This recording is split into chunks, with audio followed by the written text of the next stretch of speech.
about this for Reckless? Let's hear it. Is Jared Goff the best quarterback on teams fighting for the NFC wild card right now?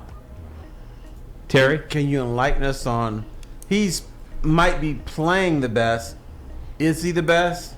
Is he better than Geno Smith? That's the one. I'm going to say no.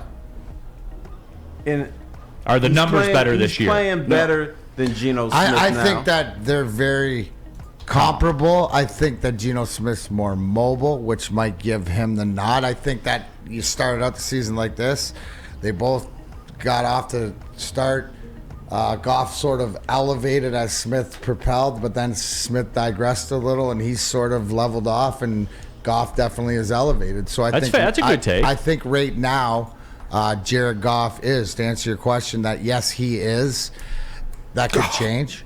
You know what I'm saying? It's not like a runaway Patrick Mahomes is the best or these guys are the best conversation, but right now he's trending the best, and we've talked about it. I'm sitting here, and I mentioned before the show, is I picked him up like 3 weeks ago. My fantasy team getting ready, trying to make the playoffs. I had to do what the Lions did and run off like 3 in a row. I was able to do it, and Goff's a big reason for it. Last week he outperformed, stats-wise, Joe Burrow. So I think trending, if you're saying that right now, who would you want? I'm taking Goff and the Lions, and it's the system. I think that, what we were talking about earlier this season, why the success of Seattle, I think we're having it now with the young guys playing. We were mentioning all the draft picks that they'd gotten and that were playing early in the season.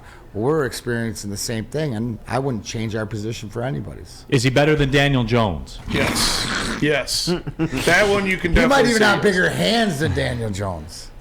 Is he better than Tyler Heineke? Yes. Magic Heineke, you talking about? Magic Heineke. Is he better than him? Yes. Yes. There's a debate to be had. Is that crazy? Is that reckless enough for you, Louis M? Taylor Heineke's a winner. I mean, that's what the dude does. He goes out there and get dubs.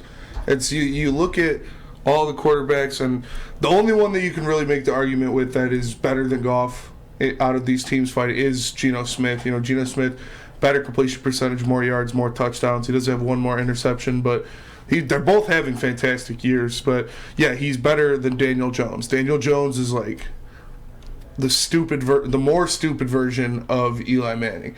And then you look at Taylor Heineke, like he doesn't have the skill set. He doesn't have the arm, but he's just a winner. He's like a gamer, But I'd take Jared Goff over Daniel Jones and Taylor Heineke. I'll give Heineke for sure. this. It's the same thing as I think that where Goff in the system that they're in, right? He plays that system well. And then they're running the ball, and then they're getting healthy. Washington's played better and better, slowly but surely, Ron Rivera. So I think if you had, like, Washington likes who they have in their spot, would they like somebody better? Yes, but this kid knows their offense and how to run their team. Here's the better question, young man. 4 out of the first 11 picks in the draft are going to be quarterbacks. You're probably going to get number 3 or number 4.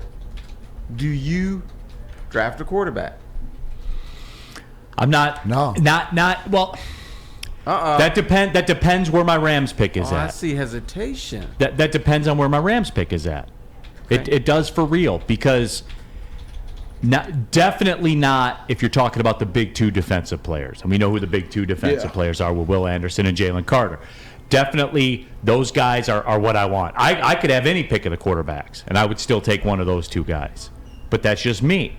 I'm the only guy in this town, apparently, that views Jared Goff as a plus money return based on what you pay. I look at it differently than most people, though, than most people do, Terry. Like, that's the way I operate.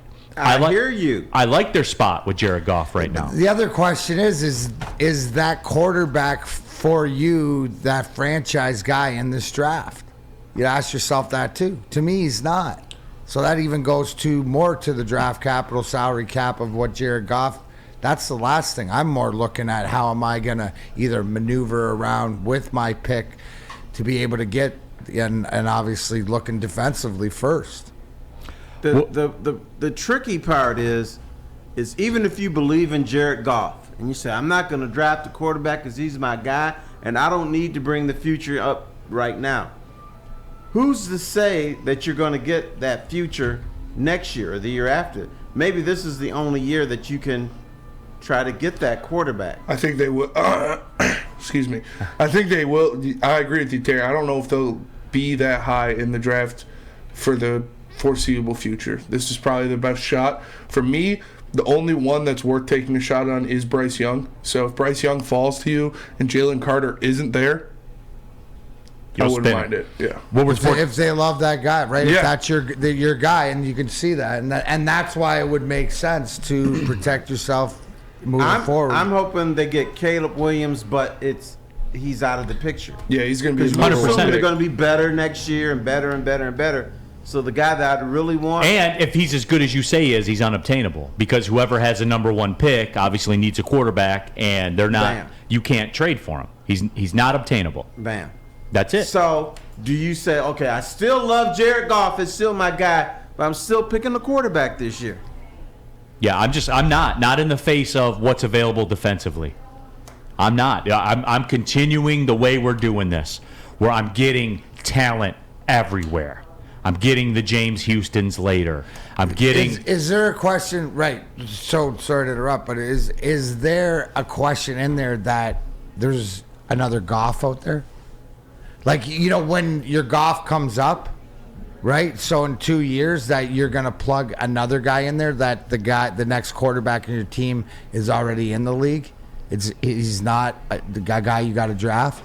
Like, is that a conversation you got to have too? I Right? mean, yeah, if you go your way, right? So Right. you're not going to get you'd be able to draft one of these guys at the top because you, as Spenny said, next year you're going to be better. You're going to be further down. You're not going to be able to trade.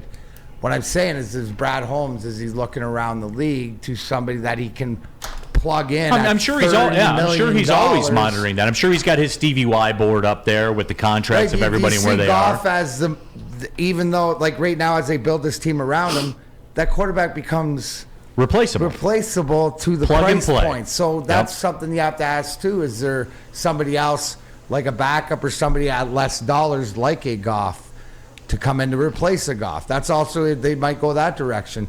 That, to your point, they can solidify making sure they draft the best defensive guy. WoodwardSports.com chat thread, Pete Smith. Daniel Jones is the restaurant that only serves Pepsi when you want a Coke. Yes. That is a great way to put Daniel it. Jones, like I'm not saying that he plays like Eli, because he's obviously a lot more mobile than Eli ever was, but Eli Manning and Daniel Jones have that stupid face where you just look at it and it's just like, yeah, yes, exactly, D-Mac. It's literally what it is. Like, I don't know. It just gets. There's no need to get personal. Yeah. Wow. There's no need. I'm sorry. Wow. So what? Now, Did you see we that? get personal Oh, here. man. I like stupid face. Yeah. Yeah. There's no need to get personal. Why not? Don't like the way I talk, say something. Yeah. What about this, Spenmo? Dirty Dr. D. Before the Giants game, Spenny was sold on getting Danny Dimes over Jared Goff. No. What? That is not true. Can you comment? We've talked about it on this network, and no, it's not true. I said maybe you'd take him, but I'm not paying him the same amount of money you pay. Okay, Goff. now my memory's Yeah. getting jogged. Yeah, I'd say- you're like, give me Daniel Jones at $12 million a year. Daniel Jones at Yeah, you $5 only want to million pay a year. Goff But, $10 million. Yeah. Right. Yeah, I'd take Daniel Jones at $5 million a year, but not at $40 million a year or $30 million a year. I'd take anybody on a rookie contract. No, and I get one of it. those rookie quarterback contracts with a 5th-year option. No, they are. Michael Patterson says C.J. Stroud is way better than Goff. We're prepared to dismiss that, right? Like, C.J. Stroud is better than Goff. Yeah. I think they do a lot of. the quote is way better than Goff. Yeah, I don't know about way better. No. I will disagree with that. C.J. Stroud's got some problems. I think He's they got have some very issues. similar issues. Like C.J. Stroud, you'd like him to be a little bit more mobile, but he's not. He's kind of a one-read guy. Gets nervous when he has pressure on him. I think they have similar issues, but Goff is the NFL version of it. So Yeah, and it is. It's one of those things where All right. D-Mac. Go ahead. I just hate to interrupt you. How many games do you expect the Lions to win next year? As 9. is. As is right now. With improvements in the draft. With 10. them- Yeah. 10? I think the playoffs. Okay. Playoff is an If CJ expectation. Stroud is the quarterback next year, do they still win 10 games? No. Spinny? If CJ Stroud is the quarterback next year, do they Yes. still win 10 games? It was a long Probably. hesitation. No, do you not look, right? Do you not look around and see like the young quarterback development? I think Trevor Lawrence is a great, starting to get it, but it's taking him time. It's going to take these guys time, and that's from playing right out of the rip. Yeah. So you're going to Yeah, say but development. So you'd have to say, I'd have to say no. Buddy boy, yeah, I No, agree with you. But I'd he have to had- say watching Trevor Lawrence, who was Trevor supposed to be the Lawrence next had a clown get all for a these head reps. coach. Yeah. They had to get rid of. And a bad situation. I think CJ Stroud going into the Lions situation as it is now, yeah, he could be right around there, 8, 9, 10 wins because of his accuracy and the amount of what he'd be asked to do is very similar to just get the ball in the hands of your playmakers. But I don't want CJ Stroud. And look, this is on the table too. Chuck Brewer says, Neil, what Brad Holmes has done with late rounds at wide receiver, linebacker, et cetera, let's trust him to find a mid-round quarterback to develop. Now, here's the deal with that, though, Chuck. They don't have a fourth-round pick this year. I believe that's the story. They don't have a fourth-round pick this year. I believe they have 2 fifth-round picks, though. And I'm running my kicker play. Yeah, you're running third-round kickers. Yeah. Moody, right? Yeah, I'm taking El Kicker in the 5th round. I'm taking Moody, I'm taking NC State's kicker, whoever presents themselves. What's that? In the 5th round? Yes. I'm going above slot. Wow. I want a kicker in here where I have the kicker and we're 10 done years. for 10 years. Yeah.